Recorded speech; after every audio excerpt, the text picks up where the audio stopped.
नमस्कार भाइयों और बहनों, मैं आपके समक्ष अपना एक लेख प्रस्तुत कर रहा हूँ। मेरे लेख का शीर्षक है हिंदी भाषा और परम भ्रष्ट स्टालिन। अब आपके समक्ष मैं अपना लेख प्रस्तुत कर रहा हूँ। मेरे लेख का शीर्षक है हिंदी भाषा और परम भ्रष्ट स्टालिन। हिंदी हमारे देश में सबसे ज़्यादा बोली जाने वाली भाषा है। यह भाषा भारत के अधिकांश लोगों की भाषा है। स्वतंत्रता के बाद जवाहरलाल नेहरू ने अपना पहला भाषण अंग्रेजी में दिया था। स्वतंत्रता के बाद उच्च शिक्षा में अंग्रेजी के वर्चस्व को बनाए रखा गया। प्रशासन, न्याय व्यवस्था आदि क्षेत्रों में भी अंग्रेजी के वर्चस्व को बनाए रखा गया। सभी मनोवैज्ञानिक, शिक्षा शास्त्रियों और विद्वानों का मानना है कि मातृभाषा में ही मौलिक चिंतन और श्रेष्ठ लेखन संभव है। मातृभाषा में ही किसी देश का विकास संभव है। विश्व में जो विकसित देश हैं वो इसलिए विकसित हैं क्योंकि इन देशों में शिक्षा का माध्यम मातृभाषा है। विकसित देशों में जो भी वैज्ञानिक उन्नति है उसका कारण है मातृभाषा में शिक्षा देना। अंग्रेजी भी महत्वपूर्ण भाषा है, पर यह मातृभाषा का स्थान नहीं ले सकती है। हर समझदार व्यक्ति को भारत में रहकर अंग्रेजी भी सीखनी चाहिए, पर अंग्रेजी मातृभाषा से बढ़कर नहीं हो सकती है। आज़ादी के 70 साल बाद भी उच्च शिक्षा में आज भी अंग्रेजी का वर्चस्व बनाए रखा गया है। इसी तरह से प्रशासन और न्याय व्यवस्था में भी अंग्रेजी का वर्चस्व आज भी कायम है।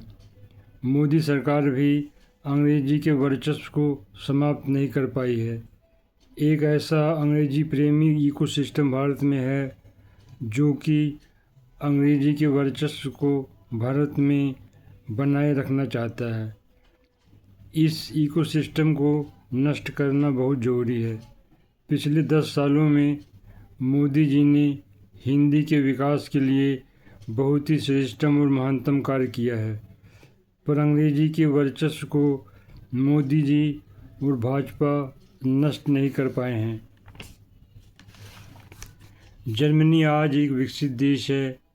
वहाँ उच्च शिक्षा जर्मन भाषा में प्रदान की जाती है।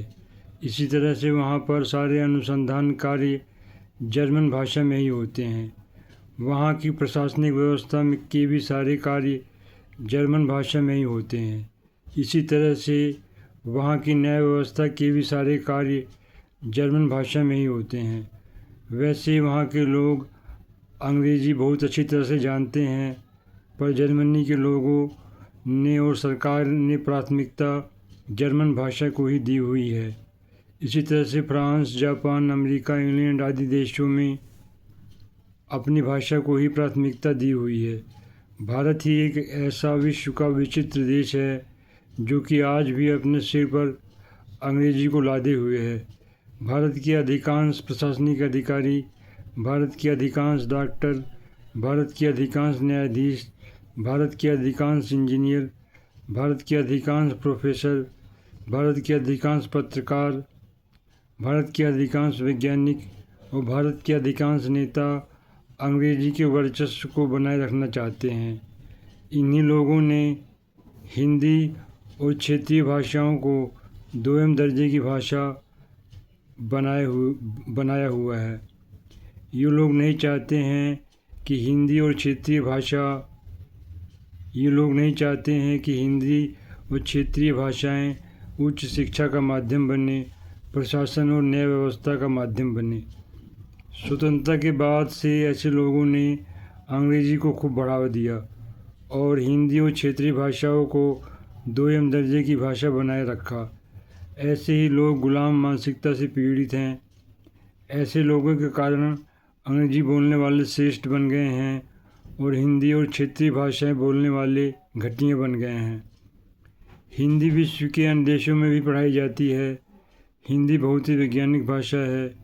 हिंदी भारत के जन जन की भाषा है, क्योंकि हिंदी भारत की मिट्टी से उपजी हुई भाषा है। हिंदी और क्षेत्रीय भाषाओं को बढ़ावा देना बहुत ज़रूरी है। तमिलनाडु में जो लोग हिंदी का विरोध कर रहे हैं वो लोग परम भ्रष्ट लोग हैं। उन्हें तमिल भाषा से कोई प्यार नहीं है। वो लोग अपने भ्रष्टाचार को छुपाने के लिए ही हिंदी का विरोध कर रहे हैं। पहले 1950 और 60 के दशक में जो लोग हिंदी का विरोध करते थे वो लोग अज्ञानता के कारण हिंदी का विरोध करते थे। हिंदी और तमिल दोनों ही भारत की भाषाएं हैं। दोनों ही भाषाएं हमें प्रिय होनी चाहिए। दोनों भाषाओं का विकास तभी संभव है जब दोनों भाषा को विकास का अवसर मिले।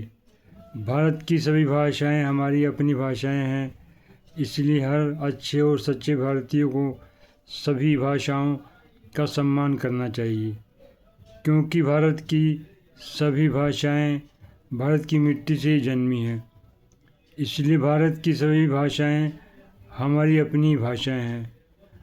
आज हिंदी का महत्व बहुत अधिक बढ़ गया है। जैसा महत्व पहले संस्कृत का था वैसा ही महत्व आज हिंदी का है।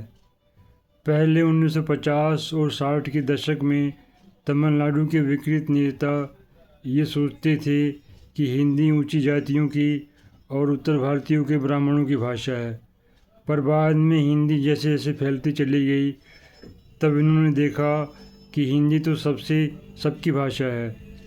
पर इसके बाद भी स्टालिन जैसे परम भ्रष्ट नेता इस तथ्य को समझने को तैयार नहीं है। स्टालिन और उनकी पार्टी के परम भ्रष्ट नेताओं को तमिल से कोई लगाव नहीं है। स्टालिन ने भ्रष्टाचार करके अरबों रुपए भारत के और विदेशी बैंकों में जमा किए हुए हैं। स्टालिन हिंदी का विरोध सिर्फ अपनी सत्ता को बनाए रखने के लिए कर रहा है। अभी वैज्ञानिकों ने यह सिद्ध कर दिया है कि उत्तर भारतीयों और दक्षिण भारतीयों का डीएनए एक है। भारत पर कोई आर्य आक्रमण नहीं हुआ था। संस्कृत विदेशी भाषा नहीं है। आर्य आक्रमणकारी नहीं थे। संस्कृत भारत की अपनी मिट्टी से ही जन्मी थी और विकसित हुई थी।